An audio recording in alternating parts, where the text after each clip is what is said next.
my submissions and I support the bill. Thank you very much. Shri Midhun Reddy ji. Thank you, ma'am, for permitting me to speak on this Energy Conservation Amendment Bill 2022. I would like to start by recalling what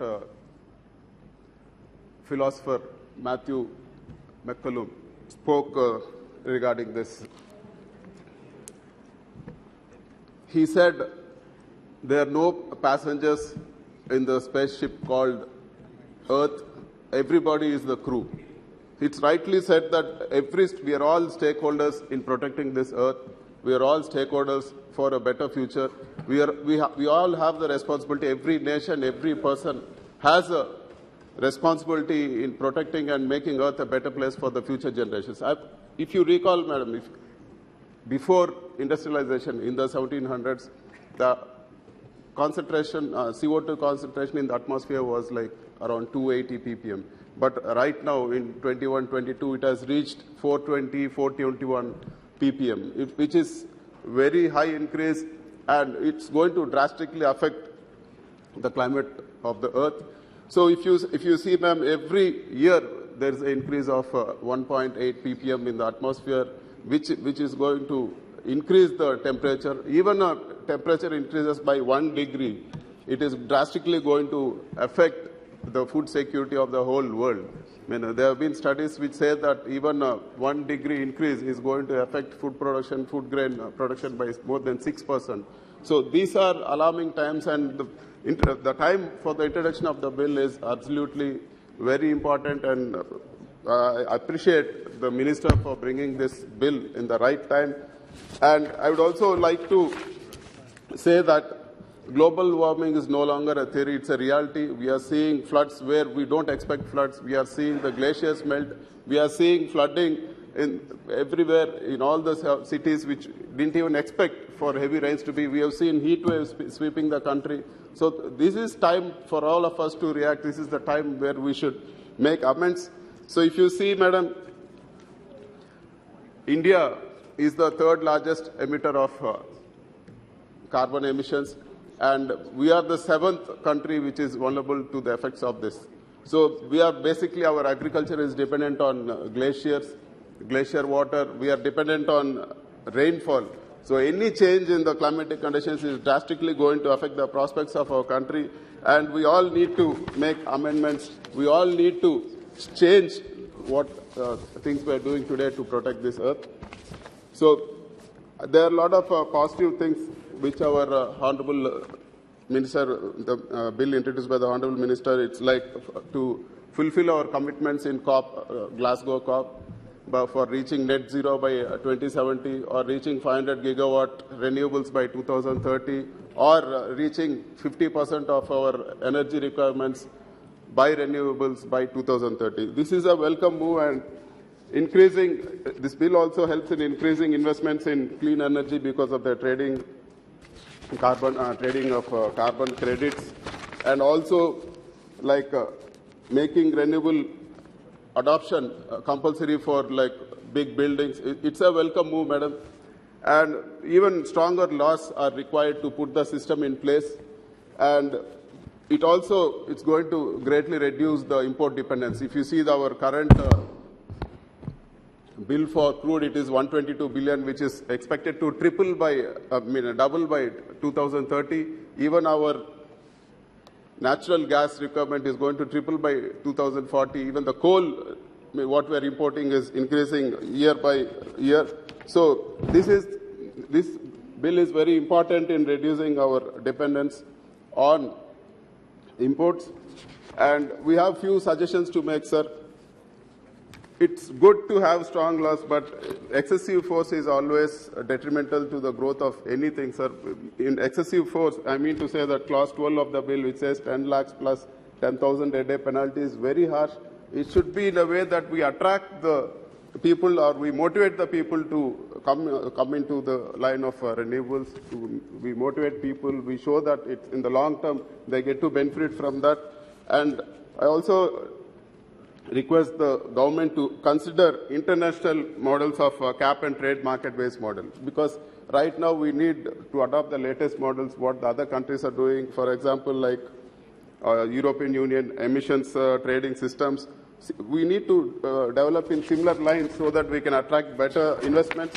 And in spite of all this, we need proper database to assess the carbon emitted as well as it is capped. That is going to motivate all the industrialists, because the proper database is always key, and it's going to be more transparent for people coming to India to invest.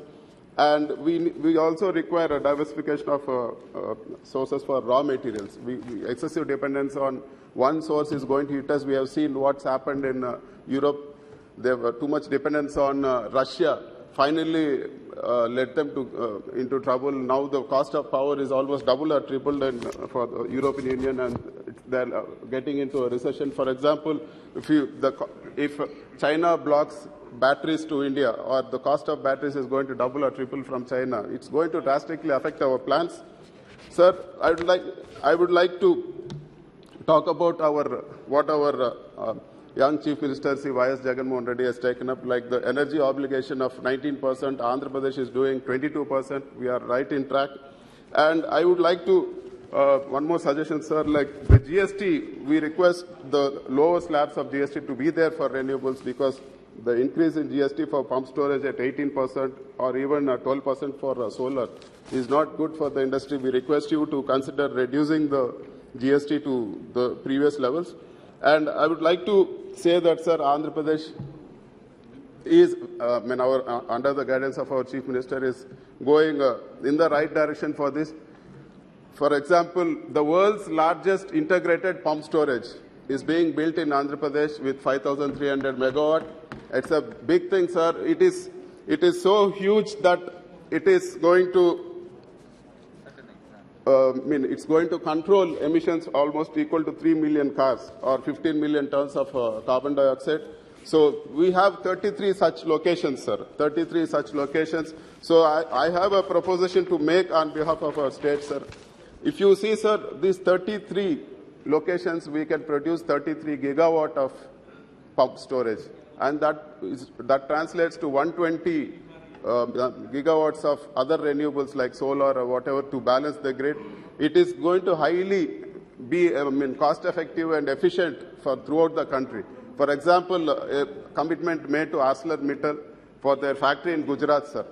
They are going to supply, with this pump storage, with this green energy, they are going to supply green steel to Europe. So where is Andhra Pradesh? Where is Gujarat?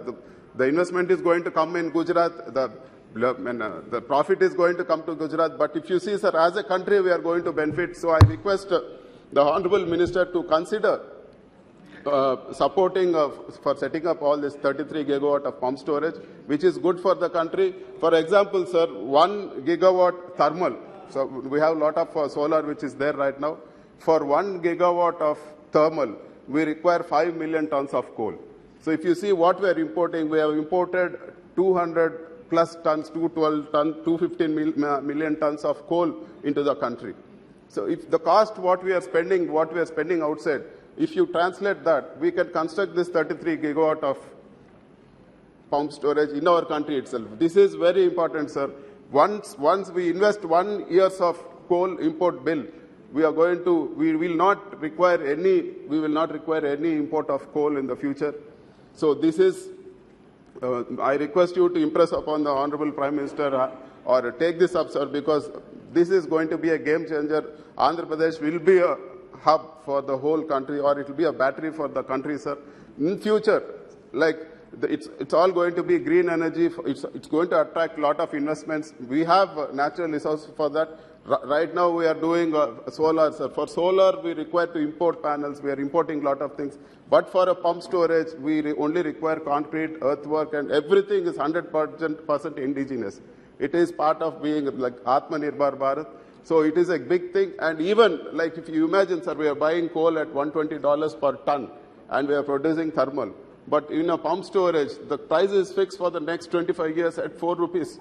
So we are going to save, one, in the import bill of coal, 2 in the price of power, sir. It's going to earn in twice, and even the biggest gain will be in terms of employment, in terms of investments coming to India for supplying green products throughout the world. So I request the Honorable Minister to take a view on this. We have the capacity to build this 33 megawatts. We require your support, sir. We require your support. We need to take strong decisions. We can do this whole 33 megawatts in the coming 2 years. So all the 33 gigawatts, if constructed, will make India self-sufficient without import of coal, even throughout the country also. If pump storages are encouraged, I think it will be a game changer. And all credit for the biggest pump storage being set up in the world, sir. It is being done in Andhra Pradesh. All credit to our Honorable Chief Minister, who is a young person with a very good vision. So we request the Honorable Minister to support with the construction of the other pump storages also. And with these words, we support the bill, sir. Thank you very much. Well said, Honourable Member. I hope the Minister is taking